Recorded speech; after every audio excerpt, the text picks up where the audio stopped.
Competitive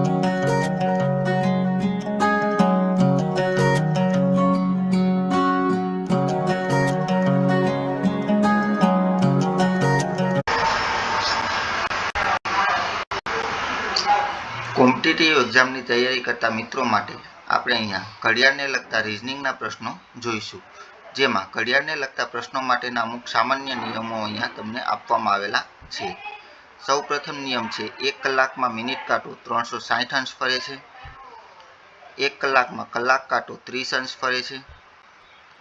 ઘડિયાળના બે કાંટા વચ્ચેનો ખૂણો શોધવા માટે સૂત્ર છે 11/2 m - 30h, જ્યાં m એટલે મિનિટ અને h એટલે કલાક. 12 કલાકમાં બંને કાંટા એકબીજાને 11 વખત મળે છે, એટલે કે ભેગા થાય છે. 12 કલાકમાં બંને કાંટા 11 વખત વિરુદ્ધ દિશામાં એટલે કે સામસામેની બાજુએ હોય છે.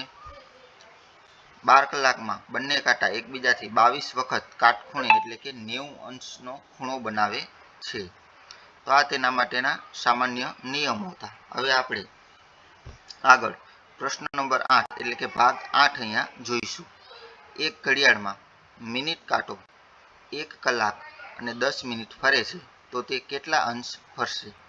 હવે અહીંયા તમને કલાક અને મિનિટ આપેલા છે, તેથી આપણે અહીંયા સૂત્ર છે ઘડિયાળના બે કાંટા વચ્ચેનો ખૂણો શોધવા માટેનું સૂત્ર 11/2 m - 30h, જ્યાં m એટલે મિનિટ અને h એટલે કલાક. તે સૂત્ર મુજબ આપણે અહીંયા ગણતરી કરીશું. હવે અહીંયા જોઈશું કે અહીંયા 1 મિનિટમાં મિનિટ કાંટો 360/60, એટલે કે તેની ગણતરી કરતા 6 અંશ ફરે છે. એટલે 1 મિનિટમાં મિનિટ કાંટો ટોટલ 6 અંશ ફરે છે. હવે આગળ જોઈએ. તેથી 1 કલાક અને 60 મિનિટ એટલે કે 70 મિનિટમાં મિનિટ કાંટો 70 × 6 એટલે કે 420 અંશ ફરે છે. અહીંયા આપણે જોઈશું કે એક ઘડિયાળમાં મિનિટ કાંટો 1 કલાકમાં 10 મિનિટ ફરે છે, તો તે કેટલા અંશ ફરે છે? તો તેના માટે આપણે અહીંયા જોઈએ કે 420 અંશ ફરે છે. એટલે આમ મિનિટ કાંટો 10 મિનિટ 1 કલાક અને 10 મિનિટ ફરે તો તે 420 અંશ ફરે છે.